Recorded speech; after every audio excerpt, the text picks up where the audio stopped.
Ik sta hier op het kruispunt in Marm en daar gaat het op oud-isnacht goed mis.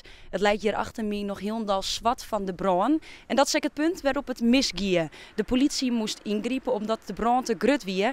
En zelfs de ME moest er aan te pas komen. Maar net alleen nog de brand wie een probleem. Ook de escape room hier achter mij is rondom 6 uur in de mannen helemaal sloopt. We hadden een mooi gemengde gevoel. Zo aan de ene kant een heel soort goed feest op verschillende dorpen. Karbietskitten, wat goed rekken houden maar de sneeuw. Ik wies mooi, gezellig, leuke sfeer. Maar ja, op een paar plekken is het dan wel net zo heel gezellig geweest. Ondanks dat meesten voor de Kamer hier in Marm net volle sissen willen, is de mening eigenlijk wel aardig duidelijk. Maar die mening die verschilt wel heel erg. We sprutsen zo krijgt mij wat jongeren en die wien hierbij west en die zeiden, nou ja, het vuurke wie hield dan het heeg. Dat de politie kwam prima, maar dat de ME kwam had het eigenlijk alleen nog maar opruid. Meesten vinden het een traditie, meesten zeggen, nou ja, het jette bij. Het valt eigenlijk wel wat daar en de Maremers die vinden het eigenlijk wel heel gezellig. Maar de meesten die er, nou ja, om dit kruispunt heen wenjen, die zijn eigenlijk heel erg bang. En die gaan zelfs met auto naar oren plakken daar, omdat het elk jaar zo uit de hand rint. Ik ga er eigenlijk niks van mij krijgen, maar ja, wij zijn hier in Marem wolwend. Eigenlijk elke keer is er wel een brandje op de hoek.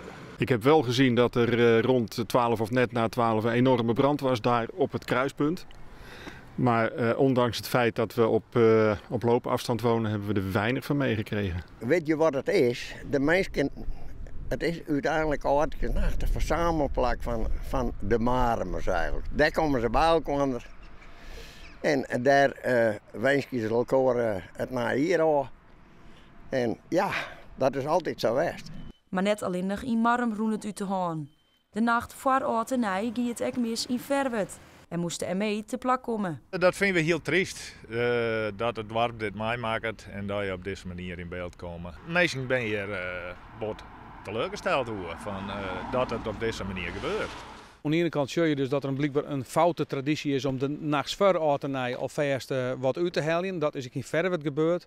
Nevens geruchten wie er ik meestal van boeten bij. Dus die oud hooligans neem ik het, die daar bewust op uit binnen.